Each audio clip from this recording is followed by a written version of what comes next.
I want couple stationery. Ooh.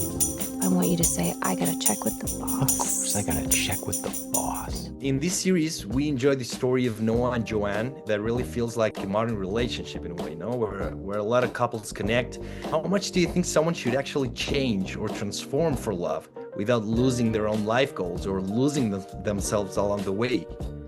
I think that's up to the individual. Everybody's different. Some people may say, I have these 10 non-negotiables.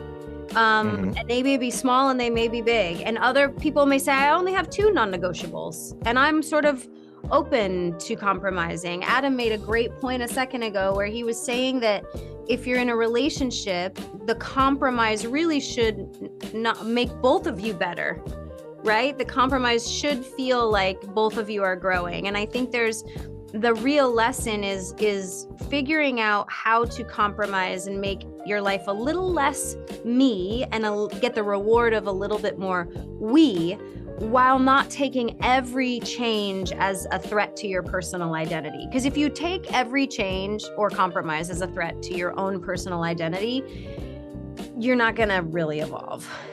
Cool, thank you. And for you, Adam, what was it like working together again, especially after the huge success of season 1?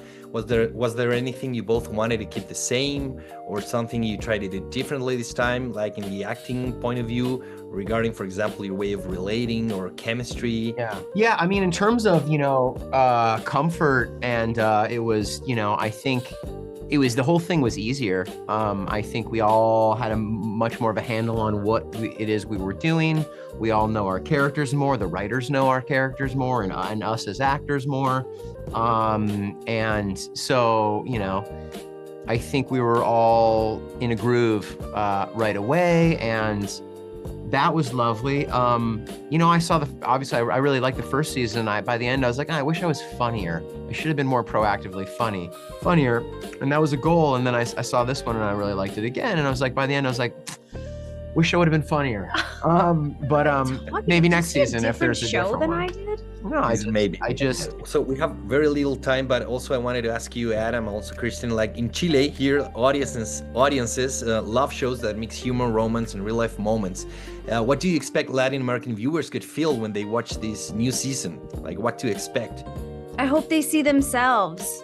The goal of the show is, I think I can accurately say what our showrunner and head writer Erin's perspective was, which is that she wanted to take the rom-com and modernize it and make it fresh and reinfuse it with what it's like to date now.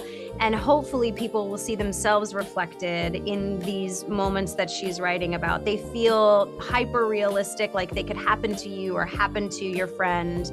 And I think there's a sense of not just relatability, but like peace and comfort when you watch a story like that. Generally, I want them to just feel good. Honestly, a lot of people have come, I imagine it's the same for you. A lot of people have come up to me a surprising amount and said like, this got me like through a tough time.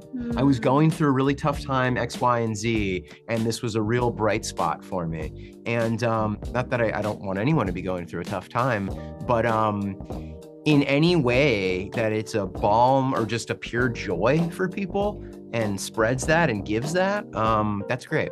And I'm all for that.